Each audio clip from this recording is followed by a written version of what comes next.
السلام علیکم ناظرین، اس ایپیسوڈ کے شروعات میں ہم دیکھتے ہیں صوفیہ کو کھانستا ہوا دیکھ کر علاؤالدین حلیمہ سے کہتا ہے مریم ذرا پانی لاؤ۔ حلیمہ ایک دم سے پانی لاتی ہے اور صوفیہ کو پلانے لگتی ہے۔ علاؤالدین بالا خاتون کو پرسکون کرتے ہوئے کہتا ہے وہاں پرسکون ہو جائیں، اگر یہ بدرو مر گئی تو ہم کبھی نہیں جان پائیں گے میری بہن کہاں ہے۔ صوفیہ پانی پینے ہی لگتی ہے کہ بالا خاتون آگے بڑھتی ہیں اور پانی اس کے منہ پہ گرا دیتی ہیں، ساتھ میں کہتی ہے کوئی رحم نہیں، اس پہ کوئی رحم نہ کھاؤ، یہ اس قابل نہیں ہے، یہ رحم کی مستحق نہیں ہے۔ یہ کہتے ساتھ ہی بالا خاتون پھر سے اس پہ ٹوٹ پڑتی ہیں اور مزید کہتی ہیں تم جلدی مرنے والی ہو صوفیہ، میں تم سے ان تمام تکلیف کا انتقام لوں گی جن سے تم نے میری بیٹی کو گزارا ہے۔ علاؤالدین پھر سے بالا خاتون کو پیچھے کرنے کی کوشش کرتا ہے۔ بالا خاتون مزید کہتی ہیں میں تم سے ہر ایک چیز کا حساب لوں گی صوفیہ، تم نہیں جانتی کہ اس نے کتنی اذیت سہی ہوگی۔ صوفیہ بھی غصے میں بھڑک جاتی ہے اور کہتی ہے بالا میں نے اسے کبھی تکلیف نہیں دی، اگر وہ تمہارے ساتھ رہتی تو اسے تکلیف ہوتی، وہ تمہیں یاد بھی نہیں کرتی تھی۔ بالا خاتون خود کو چھڑواتی ہے اور اس کے منہ پہ ایک زوردار مکہ دے مارتی ہیں، ساتھ میں کہتی ہیں ہم دیکھیں گے، وقت آنے پہ دیکھیں گے۔ پھر اسے دبوچتے ہوئے کہتی ہیں لیکن تم نہیں دیکھ پاؤ گی،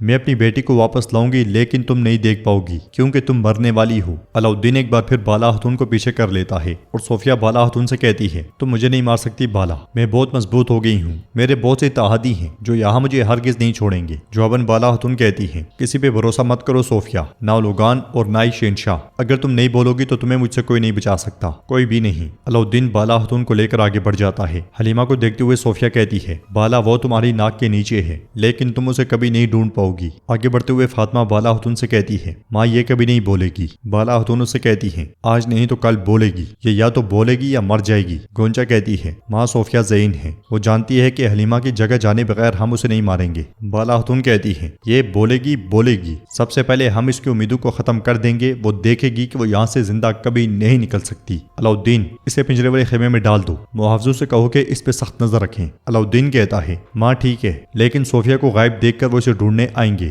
ہمیں اس سے جلدی گلوانا ہوگا۔ تو بالا خاتون کہتی ہیں نہ کھانا نہ پانی، جب یہ ہوش کھونے لگے تب اسے پانی سے جگائیں گے، ٹھنڈا پانی اس پہ ڈال دو، نیند اس پہ حرام ہو جائے تب یہ بولے گی۔ پھر حلیمہ کو پریشان دیکھ کر پوچھتی ہیں مریم تمہیں کیا ہوا، تم کیوں پریشان ہو؟ تو حلیمہ ایک دم سے کہتی ہے میں سوچ رہی تھی کہ یہ کتنی ظالم ہے، آپ کے ساتھ اس نے کیا کیا ہے، میں کیا کر سکتی ہوں بالا خاتون؟ تو بالا خاتون کہتی ہے تم نے پہلے ہی بہت مدد کی ہے بیٹی، شیشے ڈھونڈ کر تم نے صوفیہ کو پکڑوا دیا، تمہارا شکریہ۔ یہ کہتے ساتھ وہ آگے بڑھ جاتی ہیں۔ ادھر کائی قبیلے کے ڈول زور زور سے بجتے ہیں، لوگ جمع ہو جاتے ہیں جبکہ البائی اور بیگم خیمے سے باہر آتے ہیں۔ اگلے پل احسن بے کے قبیلے میں داخل ہوتی ہے جسے دیکھتے ہوئے البائی کہتا ہے الجائتو کی بیٹی احسن بے کے سپاہیوں سے کہتی ہے اولوگان کو زندان میں ڈال دو۔ یہ سنتے ساتھ ہی البائی اور بیگم پریشان ہو جاتے ہیں۔ سارگون گھوڑے سے اترتا ہے اور لوگوں سے کہتا ہے ایسے کیا دیکھ رہے ہو، گھٹنے ٹیکو، شاندار الجائتو خان کی بیٹی کو سلام کرو۔ جواب میں ایک بوڑھا شخص کہتا ہے ہم ترک ہیں، ہم کسی کے سامنے گھٹنے نہیں ٹیکتے۔ سارگون تلوار اس کے گلے پر رکھتے ہوئے کہتا ہے میں تمہاری جان لے لوں گا۔ یہ کہتے ساتھ ہی وہ اس بوڑھے شخص کا گلا کاٹ ڈالتا ہے اور باقی سب کو دبوچ لیا جاتا ہے۔ سارگون ان سے کہتا ہے تم سب یا تو گھٹنے ٹیک دو یا مر جاؤ،